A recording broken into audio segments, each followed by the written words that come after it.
पर मैंने इतना डराने वाला केस शायद ही कभी देखा है। एक 16 साल की लड़की, उसको सड़क पर, बीच सड़क पे सब लोगों के सामने 40 से 50 बार चाकू से मारा गया और उसके बाद ईंट मार मार कर उसकी हत्या कर दी गई।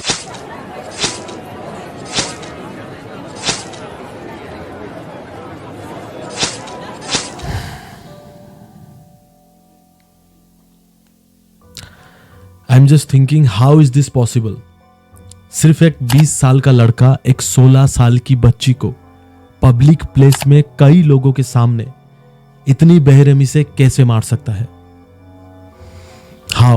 How is this possible? आज इस वीडियो में मैं जिस केस के बारे में बात करूंगा, जिस मर्डर केस के बारे में बात करूंगा, जिस इंसिडेंट के बारे में बात करूंगा, वो बहुत ज्यादा ब्रूटल है, बहुत ज्यादा डिस्टर्बिंग है। मुझे इस केस के बारे में पहले मैं सुना तो था, पहले मुझे मालूम था, लेकिन इतना डिटेल्स में इस इंसिडेंट के बारे में मुझे कुछ भी पता नहीं था। और शायद आप लोगों में से भी बहुत सारे लोगों को इस केस के बारे में पता होगा, क्योंकि ये इंसिडेंट बहुत ज्यादा पुराना नहीं है, ज्यादा से ज्यादा 1 साल पुराना है। एक्चुअली ये इंसिडेंट 2023 की है और ये इंसिडेंट सुनने में जितना बुरा लगता है, जितना खराब लगता है, देखने में उससे कई गुना ज्यादा डरावना है। और एक नॉर्मल इंसान को, एक नॉर्मल बंदा को ये इंसिडेंट का या फिर ये मर्डर केस का रियल वीडियो फुटेज देखकर डर लगना आम बात है, खासकर लड़कियों को। 2023 में ये इंसिडेंट जब बहुत ज्यादा चर्चे पर थी, तब मैं अवेयर तो था, मैं सुना तो था ये इंसिडेंट के बारे में, लेकिन ये मर्डर केस का रियल वीडियो फुटेज मेरे सामने नहीं आया था, मैं देखा नहीं था। लेकिन ये केस के बारे में थोड़ा बहुत रिसर्च करते हुए ये मर्डर केस का रियल वीडियो फुटेज मेरे सामने आया, जो कि इस मर्डर को अंजाम देते वक्त वहां पर मौजूद सीसीटीवी फुटेज पर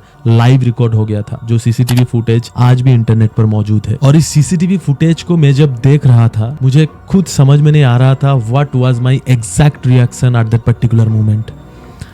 तो फिर चलिए इस केस को लेकर थोड़ा डिटेल्स में बात करते हैं।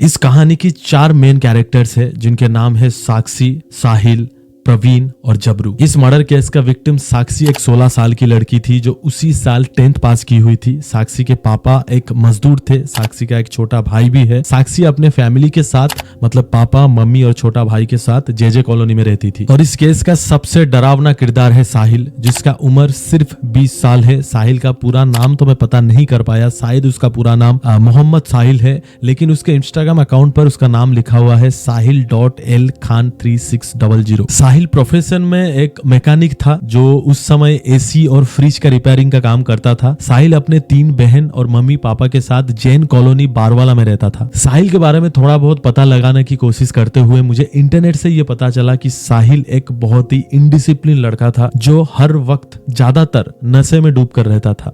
मतलब पैसा कमाने के लिए थोड़ा बहुत काम कर लेता था, लेकिन ज्यादातर नशे में डूब कर रहता था, जो कि आप उसके तस्वीरों को देखकर भी बहुत हद तक समझ सकते हैं। इसके अलावा अगर आप उसके इंस्टाग्राम अकाउंट चेक करेंगे तो आप उसका मेंटालिटी को भी थोड़ा बहुत जज कर पाओगे, क्योंकि इंस्टाग्राम में उसके जितने भी वीडियोस है, सब दारू पीते हुए, हुक्का पीते हुए, सब नशे करते हुए वीडियोस आपको देखने को मिलेंगे। और कुछ ऐसे गानों पर रील्स देखने को मिलेंगे जो थोड़े क्राइम या गुंडागर्दी को लेकर है। साक्षी और साहिल के अलावा इस केस का एक और जरूरी किरदार है जबरू, जो साक्षी की एक दूसरी फ्रेंड भावना का फ्रेंड था। और जबरू अपने एरिया का एक दबंग लड़का था, जो थोड़ा बहुत गुंडागर्दी करता था। और इस कहानी का चौथा किरदार है प्रवीण, जो साक्षी का एक्स बॉयफ्रेंड है। और अब कहानी में आगे बढ़ने से पहले ये इंसिडेंट जिस जगह पर हुआ था, या फिर ये मर्डर जिस पर्टिकुलर जगह पर हुआ था, उस एरिया के बारे में, उस जगह के बारे में थोड़ा बहुत जानने की कोशिश करते हैं। दिल्ली शहर की रोहिणी इलाका की शाहबाद डेरी की ए ब्लॉक में एक मुर्गा मार्केट पड़ता है, जहां पर यह हादसा हुआ। और जहां पर ये खून हुआ, ये एग्जैक्टली वही प्लेस है। और इस जगह पर खून होते हुए यहाँ पर मौजूद ये 2 सीसीटीवी कैमरा के जरिए ये पूरा हादसा कैद हो गया था। बेसिकली ये जगह पर ज्यादातर लोअर मिडिल क्लास लोग रहते हैं, और ये जगह एक बस्ती एरिया है। और इस तरह का जगह का एनवायरनमेंट कैसा होता है, मैं उस चीज से बहुत अच्छी तरह वाकिफ हूँ, क्योंकि मेरा खुद का मामा का घर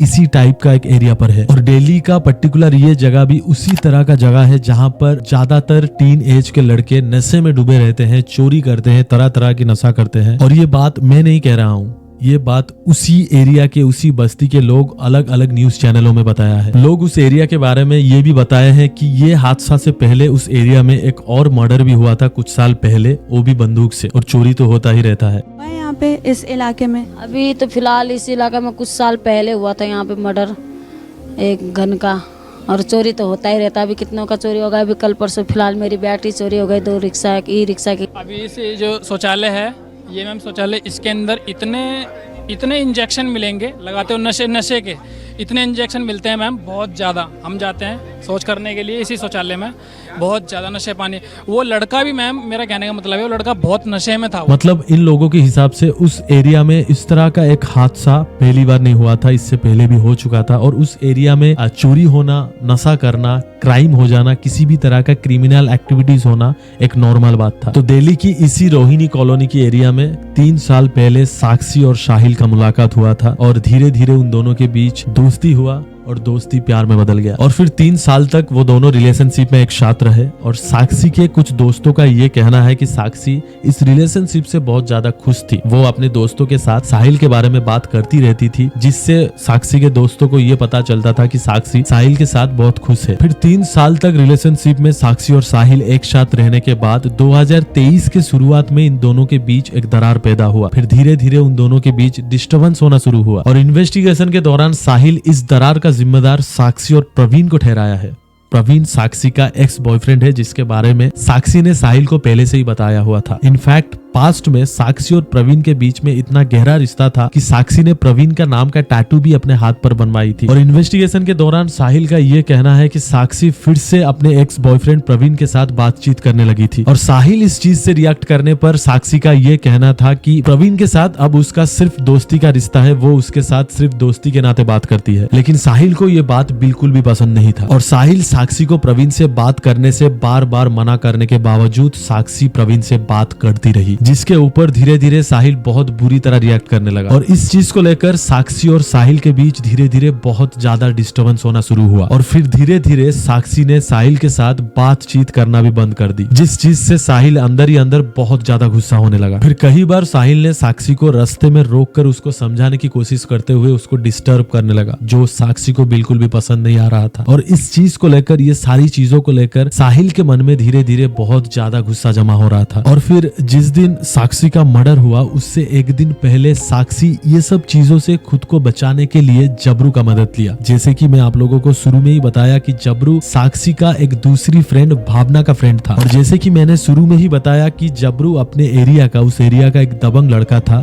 तो साक्षी ने जबरू से ये सोचकर मदद लिया कि शायद जबरू से डरकर साहिल उसे और तंग नहीं करेगा। फिर उस दिन सुबह 8:30 से 9 बजे साक्षी, साहिल, जबरू और भावना के बीच क्या बातचीत हुआ वो आप खुद सुन लीजिए। साक्षी मेरे पास आई थी, मदद मांगने के लिए आई थी कि मेरी मदद करो। अच्छा, क्यों मदद मांगने की थी? उसको लड़का टॉर्चर करता था, फोन करके धमकी देता था, साक्षी उससे बात नहीं करना चाहती थी, इसीलिए वो लड़की आई थी कि मेरी हेल्प करो। तो आपने कुछ हेल्प करी तो हम उसके लड़के के पास गए थे, उसको बोला था कि भाई लड़की को ऐसे टॉर्चर मत करो, अच्छी बात नहीं है, तो उस लड़के ने हमारी सुनी नहीं, तो फिर हम आ गए थे। इस चीज को लेकर जबरू का ये कहना था कि जबरू सिर्फ साक्षी का मदद करना चाह रहा था एक दोस्त के नाते, लेकिन ये सारी चीजों को लेकर साहिल के मन में ये सोच था कि शायद जबरू और साक्षी के बीच भी कुछ अफेयर चल रहा है, जिसके कारण साक्षी जबरू का मदद लेते हुए मुझे रास्ता से हटाने के लिए मुझे डराने की या फिर धमकाने की कोशिश कर रही है। और इसी बात से साहिल का गुस्सा दुगना हो गया, जिसके बाद साहिल ने साक्षी को मार डालने का फैसला लिया, जो शायद ही कभी साक्षी सोची होगी। उन दिनों साक्षी पिछले 15 दिन से ही उसी एरिया में अपने दोस्त भावना के घर में रह रही थी, क्योंकि भावना का हस्बैंड किसी काम से कुछ दिनों के लिए बाहर गए हुए थे। और ऐसा कहा जा रहा है कि साहिल ने साक्षी को मारने के लिए 15 दिन पहले से ही एक चाकू खरीद कर रखा था। फिर 28 मई 2023 की शाम को साक्षी ने अपने दोस्त भावना के बेटे के बर्थडे पार्टी के लिए कुछ सामान खरीदने के लिए मार्केट पर गई हुई थी, और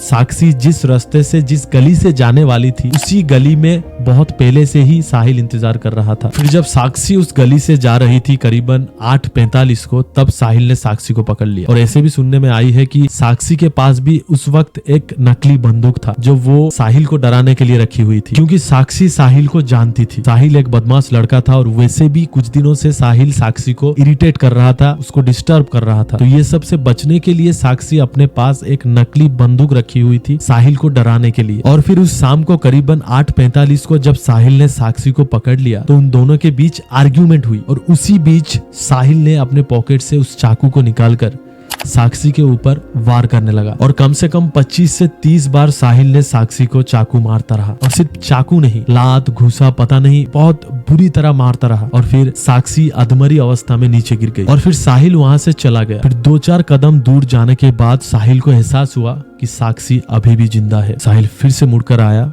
और वहां पर गिरे एक पत्थर को उठाकर पता नहीं कई बार साक्षी के ऊपर पटकते हुए साक्षी को मार डाला। और फिर साहिल वहां से आराम से टहलते हुए निकल गया और वहां पर घटी पूरा हादसा को वहां पर मौजूद सीसीटीवी कैमरा ने कैद कर लिया। और ताजुब की बात यह है कि ये सब जब हो रहा था उस वक्त उस गली से बहुत सारे लोग गुजर रहे थे और ये सब होते हुए देख रहे थे, लेकिन किसी ने भी साहिल को रोकने की कोशिश नहीं किया। और इस पूरा इंसिडेंट का सीसीटीवी फुटेज अभी भी इंटरनेट पर मौजूद है और मैं दावे के साथ कह सकता हूं कि कोई भी नॉर्मल इंसान अगर इस सीसीटीवी फुटेज को देख लिया तो उसका रातों की नींद उड़ जाएगा। करीबन 8:45 बजे साहिल साक्षी का हत्या करके वहां से निकलने के बाद उसके अगले दिन मतलब 29 मई 2023 की सुबह 3 बजे तक साहिल उत्तर प्रदेश की बुलंदशहर में अपने बुआ के घर में पहुंचा और फिर वहां पर आराम से सो गया। और साहिल इतना शातिर था कि वो अपने फोन को स्विच ऑफ करके फोन को घर पर छोड़ के अपने बुआ के घर चला गया था ताकि पुलिस उसको ट्रेस न कर सके। साहिल के फुफेरे भाई का ये कहना है कि साहिल ने उन लोगों को ये बताया था कि वो बुलंदशहर पर अपने किसी दोस्त के शादी पर आया हुआ था और शादी अटेंड करके आधी रात को वो यहाँ पर आ गया और यहाँ पर आने के बाद वो अपने बारे में किसी को कुछ भी बिना बताए चुपचाप आराम से सो गया। और दूसरी तरफ पुलिस को ये मर्डर के बारे में पता लगते ही कुछ ही घंटों में पुलिस ने अलग अलग टीम बनाकर साहिल को ढूंढने में लग गए। और साहिल का घर वालों का फोन ट्रेस करते हुए पुलिस उसी दिन मतलब 29 मई 2023 के दोपहर 3 बजे तक पुलिस साहिल के बुआ के घर में पहुंच जाते हैं और आखिरकार 24 घंटे से पहले साहिल को अरेस्ट कर लेते हैं। तो ये था साक्षी मर्डर केस का कहानी जो 2023 में लोगों को हिलाकर रख दिया था। शायद साहिल अभी भी जेल में है और मुझे नहीं पता उसको सजा मिलेगा या नहीं मिलेगा, लेकिन एक इंसान होने के नाते, देश का एक नागरिक होने के नाते मेरा ये कहना है कि जो एक 16 साल की लड़की को इतने लोगों के सामने एक पब्लिक प्लेस में इतने बेरहमी से मार सकता है वो एक इंसान तो नहीं हो सकता और ऐसे लोगों को जीने का कोई भी हक नहीं। मिलते हैं अगले वीडियो में। Till then take care, bye bye, signing out.